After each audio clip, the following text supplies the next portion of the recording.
You know, sometimes I just feel like giving up. Like, I'll ask myself, what's the point of the life that I want to live? I'm majoring in film production.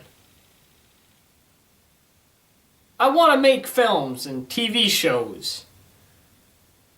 And knowing that the possibility of something that I create can end up like this.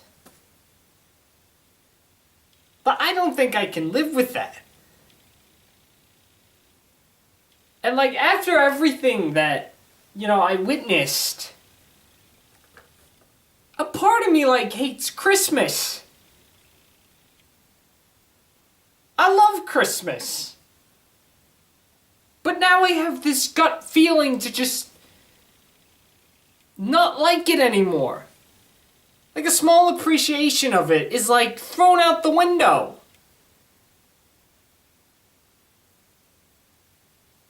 I feel broken. I started contemplating life. And I haven't even lived it that long.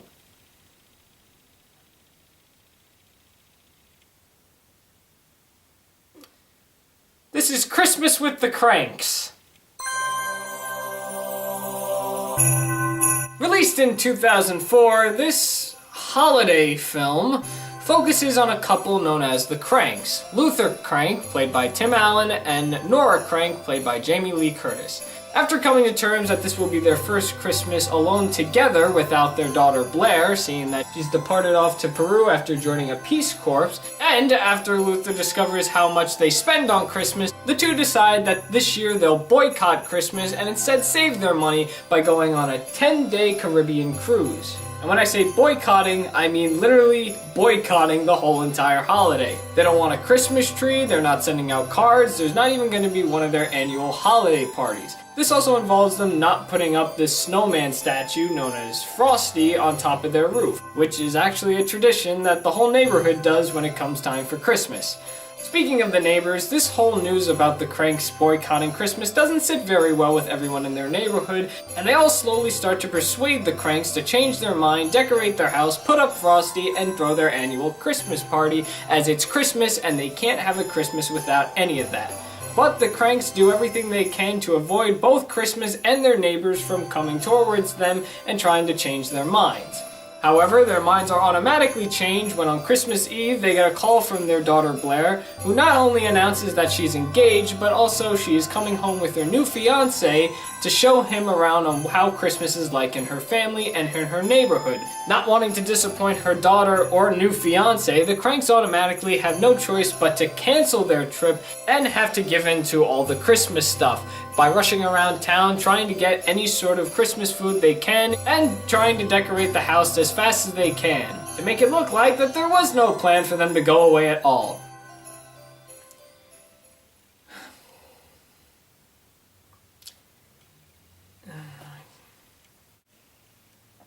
Okay, I'll say this much about the movie in terms of positivity.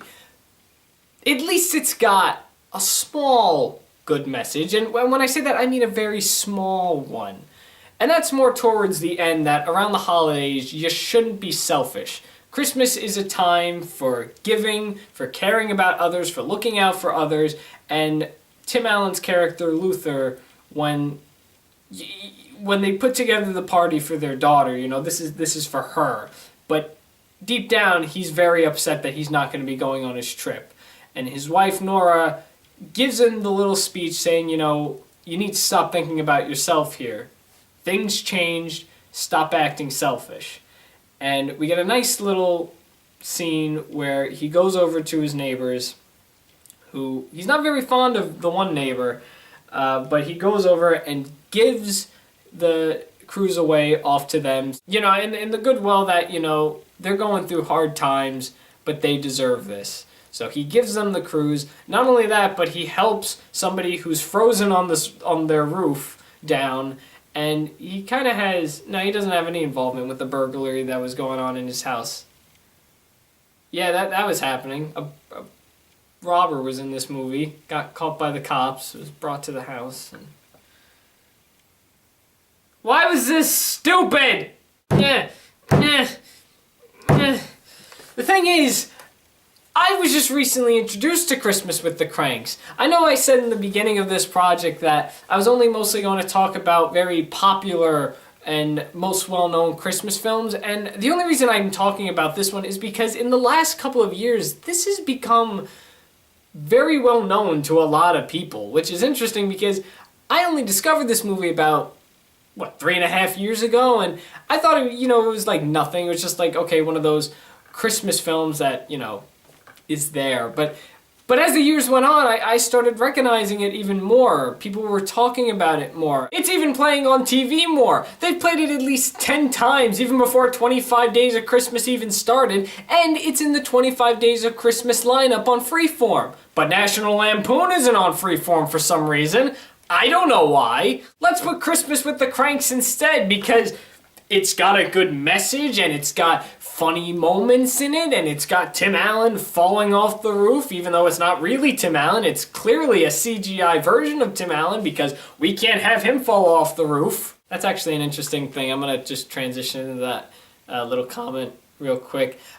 Tim Allen, as you know, he was also in the Santa Claus films, so it was interesting to see him in this film not playing Santa Claus. There is a Santa Claus in this film, which is a completely different thing, but every time he was outside, there was that one point where, again, there was a burglar in the movie, and he was robbing their house, and he was on the roof, and every time Tim Allen's character was yelling at him, I kept waiting for him to, scream, hey, you! And, the burglar, well, obviously he fell off the roof, but,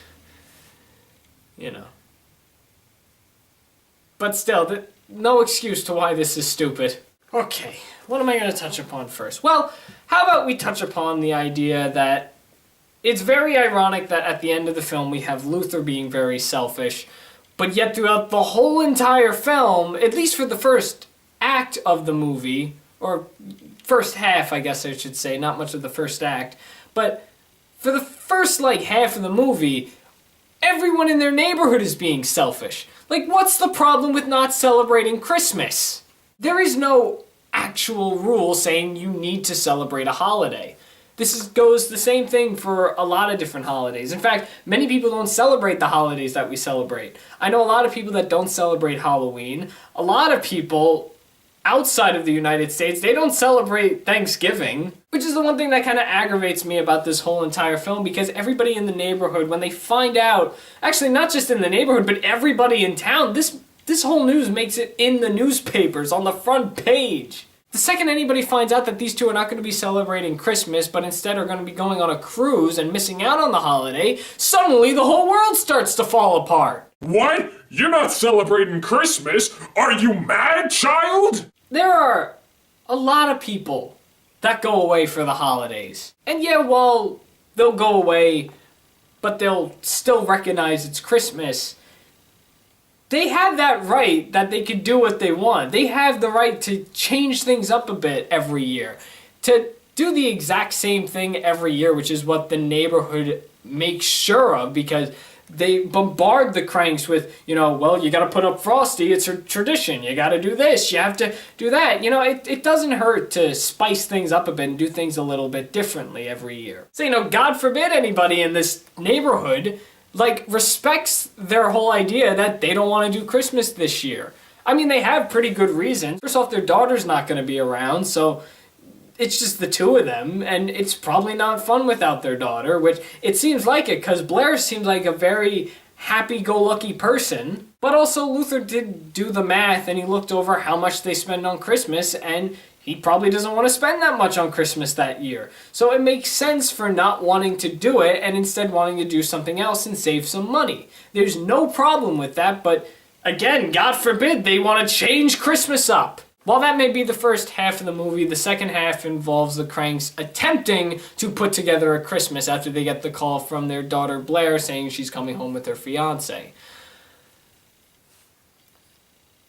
I just don't have a comment on that at all.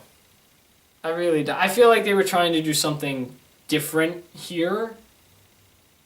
It kind of felt like a totally different movie. When you look at this aspect of the film, it definitely like feels like the first couple of minutes of the movie involved a couple, you know, they wanted to go out, they're going away for the holidays, and now things have changed, and now they're rushing to make sure everything's perfect for their daughter. You know, if you take that aspect of the neighbors like harassing these two for wanting to do something different for Christmas, like this could genuinely be like the main topic of the film.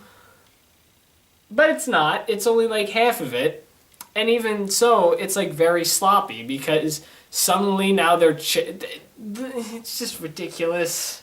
Oh, let me talk about that Frosty Snowman thing, because that's like the icon of the film. Yeah, those things are freaky. Like, Frosty does not look like that. I don't know what's up with those eyes, but at one point the eyes turned like orange. How? I kind of expected a little more from this movie, but in a way I also didn't, because I knew before going into watching this, I knew some people found it bad. I've seen people say it was bad. There are bad reviews on it. Some aspects of it just don't make any sense of the movie. It's just... It's not even like it's the worst thing ever, though, because I know there are just so many worse films out there than this. But this was just... I couldn't tolerate it. I really couldn't.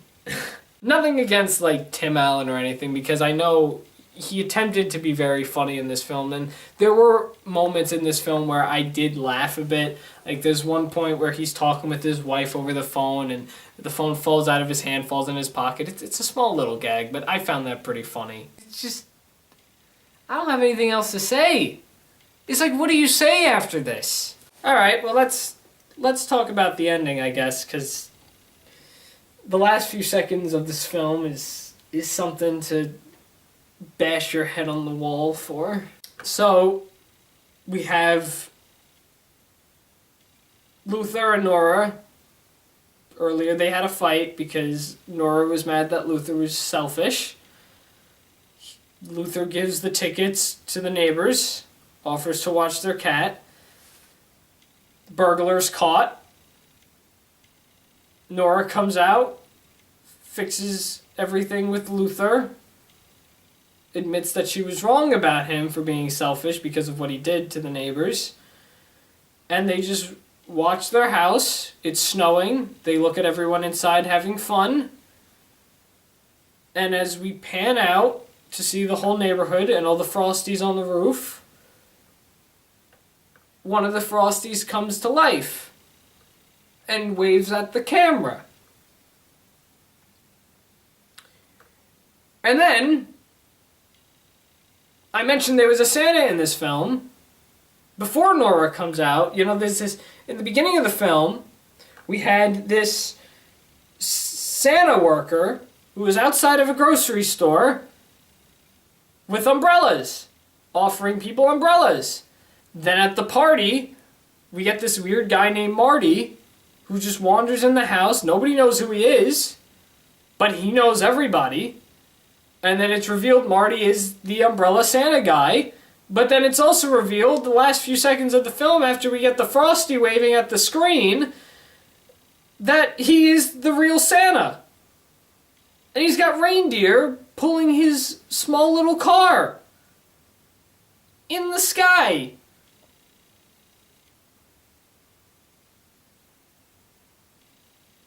And that's it.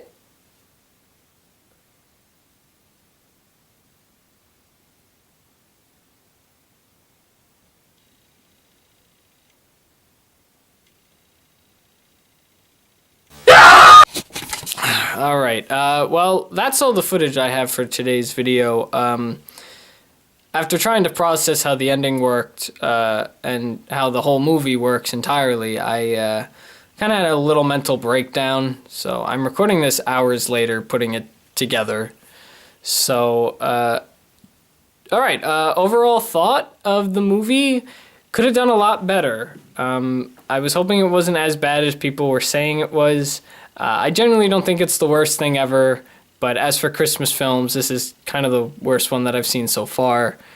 As for a movie entirely, I've seen worse. So if I were to, rate it, meh.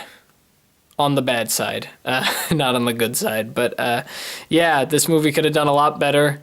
Tim Allen was pretty good. I enjoy his performances, but I would rather prefer him in the big red suit, playing the big guy himself. So we'll just end it on that with Christmas with the Kranks. And with that said, that's it for day 11 of 25 Wild Christmas Review Days. Thank you for watching today's episode. I'd now like to pass it over to you. If you've ever seen Christmas with the Kranks, please let me know. What did you think of it? Do you like it? Do you not love it?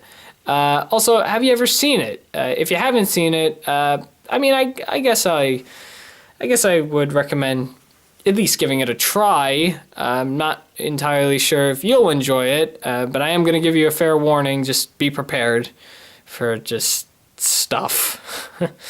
Yeah, so with that all said, thank you for watching today's episode once again. Tomorrow will be much soothing, much more calm. We're going to talk about a classic that I know everybody loves watching around this time of year.